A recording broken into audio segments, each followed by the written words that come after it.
all of you today to respectfully honor the courageous men and women of the United States military forces who served our nation with pride and made the ultimate sacrifice.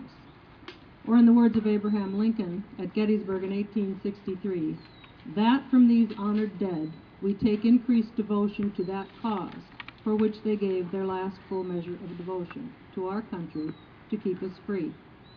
Memorial Day was originally observed on May the 5th, 1868 and called Decoration Day. It was a time for the nation to decorate the graves of the war dead with flowers, and it was declared that the day should be May the 30th because it was believed that flowers would be in bloom all over the country on that day.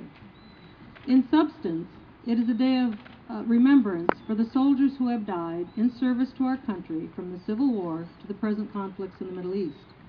Unlike Veterans Day, which is an opportunity to publicly commemorate the contributions of living veterans, Memorial Day is a sacred day of remembrance to honor and respect those who selflessly gave of themselves to protect the liberties that our founding fathers proclaimed in the Declaration of Independence and carefully framed in the Constitution of the United States, so that all people have the right to determine their own futures, free of fear and oppression.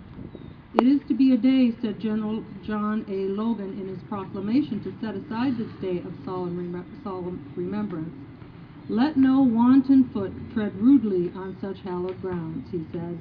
Let no vandalism of avarice or neglect, no ravages of time testify to the present or to the coming generations that we have forgotten as a people the cost of a free and undivided republic.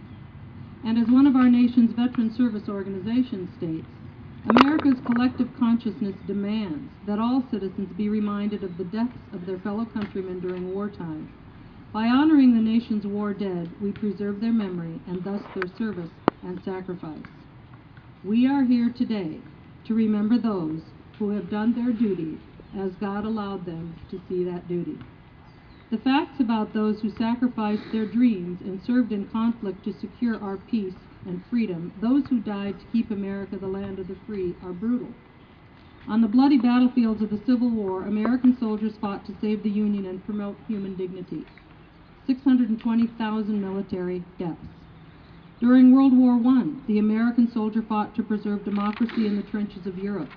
117,000 military deaths. A generation later, American soldiers were called to end the spread of worldwide tyranny. It was a time when good and evil contended for the world and the largest things were at stake. World War II called our military to fight and defeat enemies in Europe and the Pacific.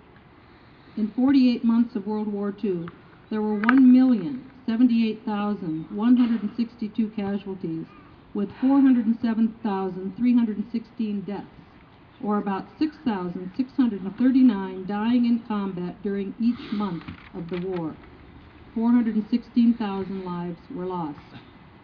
In 37 months of the Korean War, there were 136,935 casualties with 33,651 deaths, or about 909 Americans dying in combat each month of the war, often called the